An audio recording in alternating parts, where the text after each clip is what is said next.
నాకు చీరల పిచ్చి బాగుంటది అక్క. ఎందుకు పెట్టాలరా నీకు వచ్చింది ఆలోచన? ఆయనకు లేదు, అబద్ధం ఆడకు బాబా, ఇది క్రెడిట్ నాదే అక్క. ఓకే, ఇదైతే ఆయనకు సంబంధం లేదు. ఎందుకంటే నాకు కాస్ట్యూమ్ డిజైన్ చేయడం, మా ఇంట్లో దాదాపు చీరలు ఒక 400-500 ఇక అన్ని చెప్పకు బాబా, ఇట్లా చెప్పొద్దు. ఆడోళ్ళకి ఎన్నున్నా ఉండే అక్క చెప్పు ఉంటాయి. అరే బయట ఇక్కడ తీసుకోవడం ఎందుకని చెప్పేసి నేనే షాప్ పెట్టుకున్నా, అట్లే అయితే చెప్పు. అయితే అక్క నాకు కాస్ట్యూమ్ డిజైన్ చేయడం, మోడలింగ్ అంటే అమ్మాయి ఎవరైనా అమ్మాయి ఉడితే అయిపో నీకు.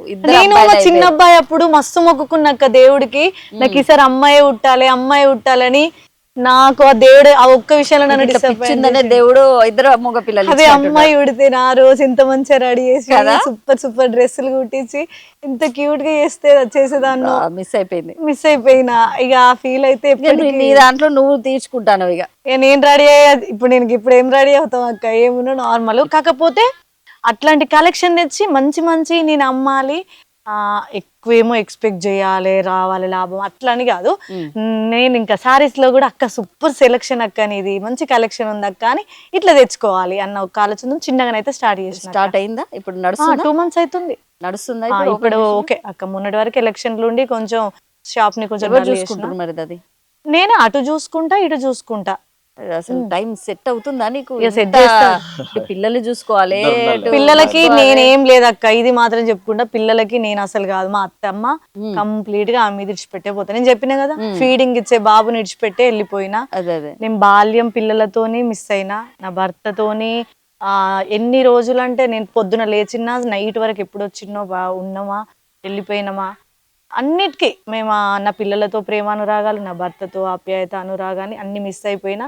కాకపోతే ఒక పేరు తెచ్చుకున్నా, నా భర్త నమ్మకాన్ని నా మీద ఉన్న నమ్మకాన్ని నేను నిలబెట్టుకున్నా. అట్లనే ఇక ఇప్పుడైతే విలేజ్ లో నమ్మకం నిలబెట్టుకొని తీరాలి అంతే. అదొక్కటైతే ఉంది, మామూలుగా లేదుగా సంతోషం.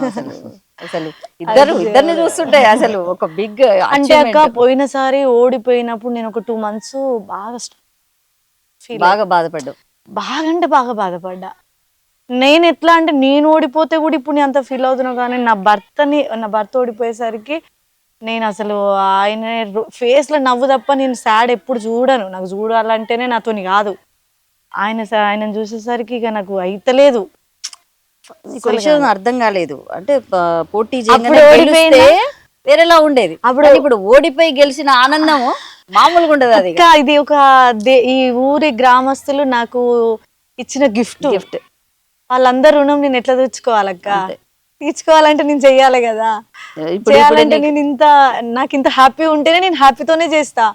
అయ్యో ఈ బరువు ఎట్లా అని ఇట్లా బాధతో ఉండద్దు కదా. నేను హ్యాపీగా వండుకుంటూ మంచిగా చేసుకుంటుంటేనే వాళ్ళు కూడా మస్తు హ్యాపీగా ఫీల్ అవుతారు.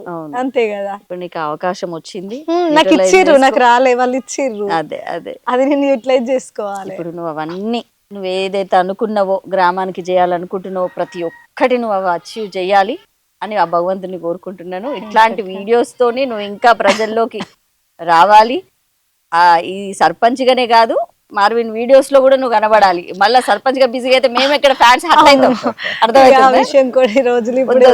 అట్లా వద్దు. ఇది అది 2 బ్యాలెన్స్ చేసుకోవాలి. మేమేమైపోవాలి ఫ్యాన్స్ అంతేనా? కంపల్సరీ నువ్వు ఇది 2 బ్యాలెన్స్ చేసుకొని. మా ఊరోళ్ళు వచ్చి ఏంది బిడ్డ ఊళ్ళే కనబడతలేవు, ఇక షూటింగ్ లో ఎత్తావా అంటారు. నేనేం చెప్పాలి? వాళ్ళని షూటింగ్ వాళ్ళని ఇడికి తెచ్చుకో ఇక.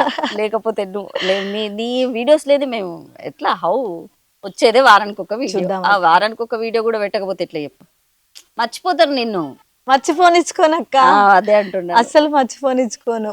అట్లా ఇక నువ్వు ఈ సర్పంచ్ స్థాయి నుండి ఎమ్మెల్యే స్థాయికి ఎదగాలని మనస్ఫూర్తిగా కోరుకుంటున్నా మా పల్లవి టీవీ తరపున. థ్యాంక్ యూ సో మచ్ అక్క. అండ్ అందరికీ ఒకటే చెప్తా, నా మీద ఇన్ని రోజులు నా కోసం ఎంతమంది అయితే ఇంత అభిమానాన్ని సంపాదించుకొని ప్రతి ఒక్కరూ నన్నైతే సపోర్ట్ చేసిన వాళ్ళు ఉన్నారు. ఎవ్వరు కూడా నామినేషన్ వేసిన సెకండ్ నుంచి పబ్లిసిటీ చేసినప్పటి నుంచి ఇంతమంది అభిమానుల్ని సంపాదించుకున్నానా అని నా హార్ట్ అయితే చాలా కదిలిపోయిందక్క. రియల్లీ వాళ్ళందరికీ నేను థ్యాంక్ యూ సో మచ్. మిగతా ఛానల్స్ వాళ్ళకి కూడా థ్యాంక్ యూ సో మచ్. ఇదేదో నేను ఫోకస్ కావాలి ఇదన్నీ కోసం అయితే చెప్తలేను. వాళ్ళందరి ప్రేమ అభిమానం నా మీద ఎప్పటికి ఉండాలని అయితే నేను అందరినీ మనస్ఫూర్తిగా కోరుకుంటున్నా. ఎవరినైనా తెలిసి తెలియక నొప్పించున్నా కూడా సారీ. నాకైతే ఇంతకు మించి చెప్పడం రాదు. నాకు ఎప్పటికీ కూడా నేను ఎంత గొప్ప పొజిషన్లో ఉన్నా నా లోపల ఎమోషనల్ ఉంటే ఉంటుంది. ఎందుకంటే నేను ప్రాబ్లమ్స్ నుంచే బయటికి వచ్చి బతుకుతున్న వాళ్ళమే తప్ప నాకు హైఫై లైఫ్ నుంచి అయితే వచ్చిన వాళ్ళం కాదు. అనుకుంటారు అక్క చీరల కాడ షూటింగ్లు చేస్తే నువ్వు ఊర్లో ఏం చేస్తావని. ఎవ్వరు కూడా అట్లా అనుకోవద్దు. నేను ఫస్ట్ నా కాన్సెప్ట్ నా ఊరు డెవలప్, తర్వాత షూట్స్, తర్వాత ఇంకేదైనా. ఫస్ట్ నా ఆలోచన ఇది. సో ప్రతి ఒక్కరికి, నా ఊరి ప్రజలకి, మీడియా మిత్రులందరికీ, అండ్ నా ఫాలోవర్స్కి, నా అభిమానులకి, నా వెల్ విషర్స్కి, ప్రతి ఒక్కరికి thank you so much. And Tirupati Reddy అన్న గారికి, నా మీ ఆయనకి చెప్పవా? నా బ్యాక్ బోన్ ఉన్న నా భర్తకి, అందరికైతే థ్యాంక్ యూ. నేను నార్మల్గా ఇంట్లో పనులు చేసుకుంటున్న ఒక రజని సర్పంచ్, రజిత సర్పంచ్గా తీసుకొచ్చిన నా వాళ్ళందరికీ థ్యాంక్ యూ గాడ్. అందరికి ఎప్పుడు రుణపడే ఉంటా. Thank you very much. నువ్వు అనుకునే అన్ని సక్సెస్ఫుల్గా కంప్లీట్ చేయి.